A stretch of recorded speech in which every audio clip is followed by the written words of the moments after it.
ये ग्रेविटेशन का बहुत फेमस बड़ा पॉपुलर क्वेश्चन है कि दो planets A and B, two planets are there and a projectile is projected from planet A directly towards planet B, towards the center of the planet B. Then you have to find minimum speed at the surface of planet A so that this projectile can reach to planet B. That means you have to find minimum speed at planet A. इस question को करने में logic बड़ा interesting है। अगर आप इस projectile को ध्यान दो जो इन दोनों प्लैनेट्स के बीच में कहीं पर है, तो ध्यान करो इस पर हमेशा हर मोमेंट पर दो फोर्सेस एक्ट करेंगे, एक अट्रैक्शन फोर्स ऑफ ए और दूसरा अट्रैक्शन फोर्स ऑफ बी। लेकिन जब ये प्लैनेट ए के बहुत पास होगा तो ए का फोर्स डोमिनेट करेगा और बी का फोर्स वीक होगा, तो नेट फोर्स ऑब्जेक्ट पर टुवर्ड्स ए लगता रहेगा। और जब ये प्लैनेट ये प्रोजेक्टाइल बी के पास होगा तो बी का फोर्स डोमिनेट करेगा, स्ट्रॉन्ग होगा, और ए का फोर्स दूर होने की वजह से वीक होगा, और जो नेट फोर्स एक्ट करेगा ऑब्जेक्ट पर वो टुवर्ड्स बी होगा। तो जब प्रोजेक्टाइल ए के पास है तो वो net force towards a experience कर रहा है, जब बी के पास है तो टुवर्ड्स बी एक्सपीरियंस कर रहा है। इसका मतलब इस पूरी जर्नी में एक जगह ऐसी है जहां ए का फोर्स और बी का फोर्स इक्वल भी हो सकता है। इस पॉइंट से लेफ्ट में हर पॉइंट पर ए का फोर्स स्ट्रॉन्ग है और इससे राइट में हर पॉइंट पर बी का फोर्स स्ट्रॉन्ग है। इस पॉइंट का पोजीशन अगर हमें पता चल जाए तो बड़ा इंटरेस्टिंग सा लॉजिक है कि हम कैसे कम से कम एनर्जी खर्च करके प्लैनेट को, इस प्रोजेक्टाइल को ए से बी पहुंचा सकते हैं। चलो देखते हैं। और इंटरेस्टिंगली मंगलयान का जो लॉजिक था इस बार वो बिल्कुल ऐसा ही था कि कम से कम स्पीड पर कम से कम एनर्जी खर्च करके हम उसको कैसे मंगल की, मार्स की ग्रेविटी का यूज़ करते हुए अपने जो सैटेलाइट था, अपना सैटेलाइट हम मंगल के ऑर्बिट में स्टैब्लिश कर पाए, सेट कर पाए। तो क्या करेंगे कि इस पॉइंट पर जहाँ पर दोनों फोर्सेस इक्वल हैं, उस पॉइंट का पता लगाने के लिए एफ ए और एफ बी की वैल्यू लिखकर उसको इक्वल कर देंगे। तो चलो देखते हैं। एक पॉइंट नंबर 1 वो है जहाँ पर एफ ए डोमिनेट करता है, और 3 वो है जहाँ पर एफ बी डोमिनेट करता है, और 2 वो है जहाँ पर दोनों के फोर्सेस इक्वल हैं। तो हमने ए और बी के दोनों के मैग्नीट्यूड लिखे और उनको इक्वल कर दिया। तो उससे पहले आप इस लॉजिक को और इस डायग्राम को अच्छे से नोट कर लें, क्योंकि ये लॉजिक आपको 2 से 3 बार पढ़ना पड़ेगा, तब एग्जैक्टली समझ में आएगा। फर्स्ट टाइम ऐसा लगेगा कि थोड़ा समझ में आया है और कुछ कुछ बातें अभी अधूरी रह गई हैं। तो सबसे पहले हमने जो बोला उसको हमने ढंग से लिख भी लिया।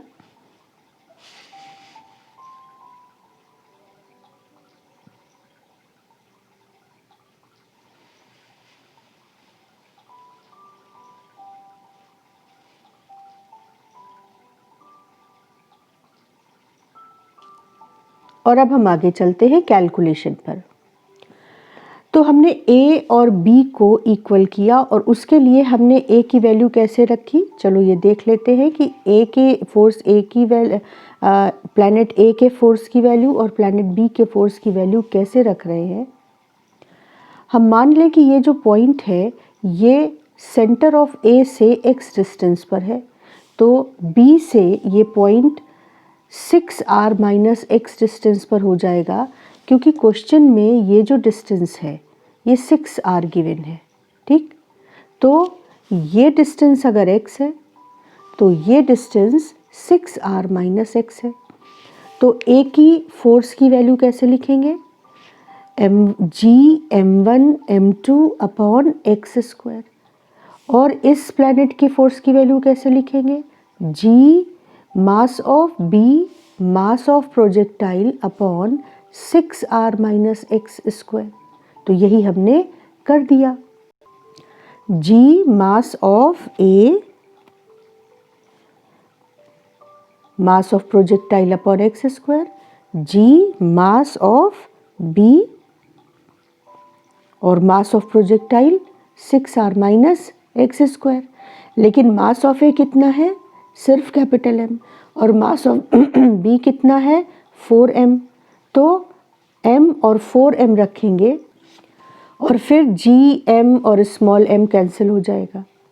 तो जब सॉल्व करेंगे तो देखो x की वैल्यू आएगी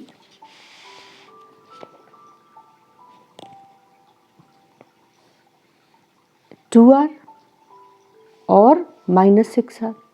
तो ये तो हमारे किसी काम की है नहीं, तो हमारे लिए x की पॉजिटिव वैल्यू 2r ही काम की है। तो इसको सॉल्व करके देखो हमने कैसे x की वैल्यू निकाल ली। यहाँ पर एक्स स्क्वायर की value 6r minus x square upon 4 थी, तो x की वैल्यू plus minus 6r minus x upon 4 होगी,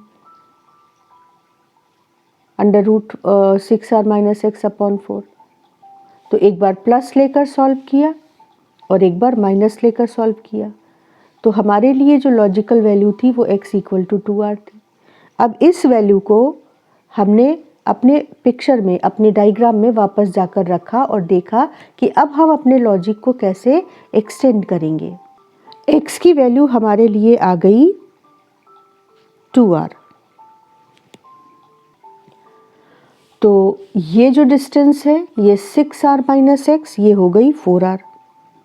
अब लॉजिक क्या कहता है कि इस पॉइंट पर जाकर फोर्स, नेट फोर्स 0 हो जाता है। अगर हम किसी तरह से प्रोजेक्टाइल को इस सरफेस से यहाँ तक पहुँचा दें तो उसके बाद तो B का फोर्स डोमिनेट करता है और इस पॉइंट से तो प्रोजेक्टाइल को B ही खींच ले जाएगा। यानी हमको सिर्फ उतनी एनर्जी खर्च करनी है जितनी कि इसे A से पॉइंट 2 तक, जहाँ उसका नेट फोर्स 0 है, जहाँ उस पर नेट फोर्स 0 है, वहाँ तक हम केवल प्रोजेक्टाइल को पहुँचाने के लिए एनर्जी खर्च करें। तो हमको एक बार यहाँ पर जो हमने काइनेटिक एनर्जी दी, जो प्रोजेक्टाइल के पास पोटेंशियल एनर्जी थी, वो लिखना चाहिए। एक बार यहाँ पर प्रोजेक्टाइल की जितनी एनर्जी है वो लिखनी चाहिए। इन दोनों को अगर हम इक्वेट कर देंगे तो हमको उस एनर्जी की वैल्यू मिल जाएगी जो मिनिमम हमें खर्च करनी चाहिए। तो हमको एनर्जी कंजर्व करनी चाहिए यहाँ और यहाँ के बीच में। एक बार प्रोजेक्टाइल यहाँ पहुँच जाएगा तो फिर B उसको खींच ले जाएगा। तो देखो हम इस पॉइंट पर अगर एनर्जी लिखें तो G minus G mass of A, mass of projectile upon distance of projectile from the centre of A, that is R। ये प्रोजेक्टाइल की पोटेंशियल एनर्जी हो गई A की वजह से, लेकिन पोटेंशियल एनर्जी तो B की वजह से भी होगी क्योंकि B भी प्रोजेक्टाइल पे अट्रैक्शन फोर्स लगा रहा है। तो B की वजह से जो पोटेंशियल एनर्जी होगी वो होनी चाहिए minus G mass of B, mass of projectile upon यहाँ से यहाँ तक डिस्टेंस, यहाँ से यहाँ तक डिस्टेंस है 6r, ठीक, ये है r। तो सरफेस से यहाँ तक डिस्टेंस हो जाएगी 6r minus r, that is 5r। तो इसकी वजह से और इसकी वजह से, दोनों की वजह से पोटेंशियल एनर्जी हुई और half mv square kinetic energy जो हमने इसको दी। तो देखो हमने यही लिखा, A की सरफेस पर हमने एनर्जी लिखी minus G mass of A, mass of projectile upon R, और B की वजह से हमने A की सरफेस पर प्रोजेक्टाइल की एनर्जी लिखी, potential energy G mass of B, mass of projectile upon 5r, और साथ में हमने उसे जो काइनेटिक एनर्जी दी हाफ mv मिनिमम स्क्वायर वो भी लिख दी। तो ये एनर्जी हो गई सरफेस पर। अब जब प्रोजेक्टाइल उस पॉइंट पर पहुंचा जहां नेट फोर्स 0 है, ए भी फोर्स लगा रहा है, बी भी लगा रहा है, लेकिन इक्वल एंड अपोजिट है, तो नेट फोर्स 0 है। तो वहां पर पहुंचकर, क्योंकि वी मिनिमम दी है हमने, यानी ए से बस इतनी ही एनर्जी हमने दी है कि वो पॉइंट 2 तक पहुंच पाए और उसकी काइनेटिक एनर्जी खत्म हो जाएगी। इतनी ही काइनेटिक एनर्जी हमने उसको दी है। तो जब वो सेकंड पॉइंट पर पहुंचा तो उसकी काइनेटिक एनर्जी तो 0 हो गई, लेकिन उसकी पोटेंशियल एनर्जी ए और बी की वजह से क्या हुई, चलो देखते हैं।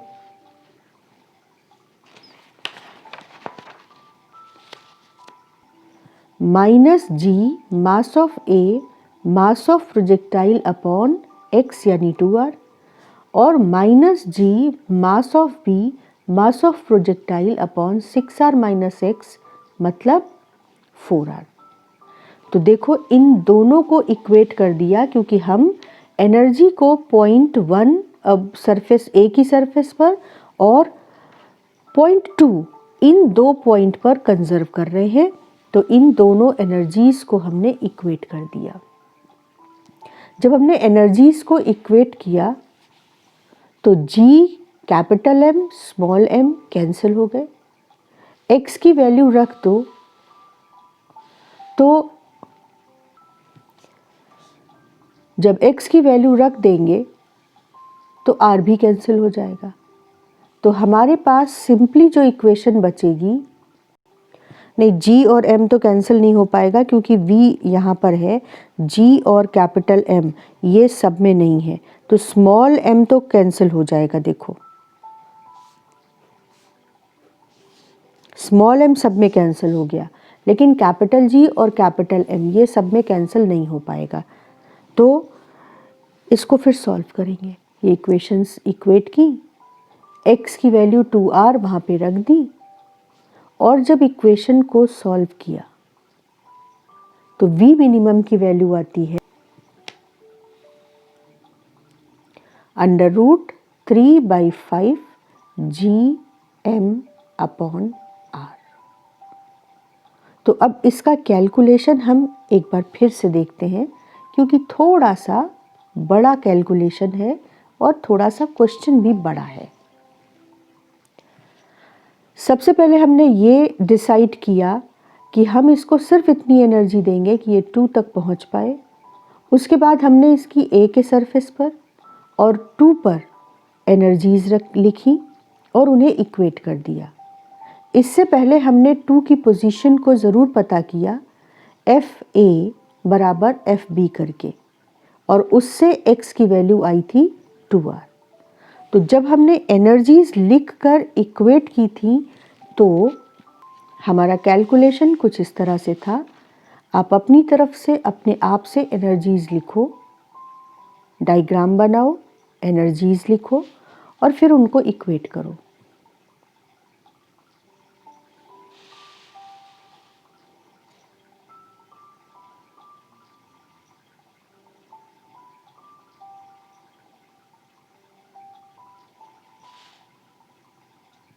और जहाँ जहाँ x है वहाँ हम x की वैल्यू 2r रख रहे हैं, क्योंकि एफ ए को एफ बी के बराबर रखने पर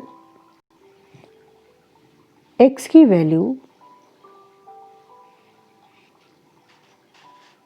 जो एक्सेप्टेड थी वो 2r ही आई थी।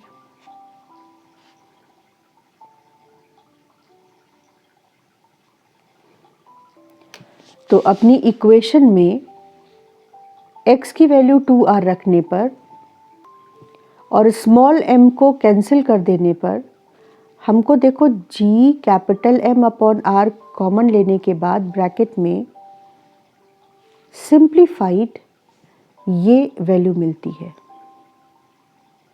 क्योंकि ये टर्म और ये टर्म पूरा पूरा टर्म ही कैंसिल हो जा रहा है।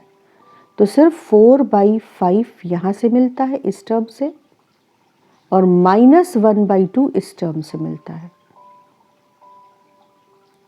ये पोटेंशियल एनर्जी वाले टर्म एक साथ कर लिए हैं और काइनेटिक एनर्जी एक तरफ रहने दिया है। अब इसको सिंप्लीफाई किया है तो v की मिनिमम वैल्यू मिल जाती है। तो ये लॉजिकली बहुत स्ट्रॉन्ग क्वेश्चन है और ये आपको पूरा अपने आप 1 से 2 बार लगाना पड़ेगा, तभी आपको एकदम क्लियर होगा कि क्या पीछे चल रहा है क्वेश्चन के।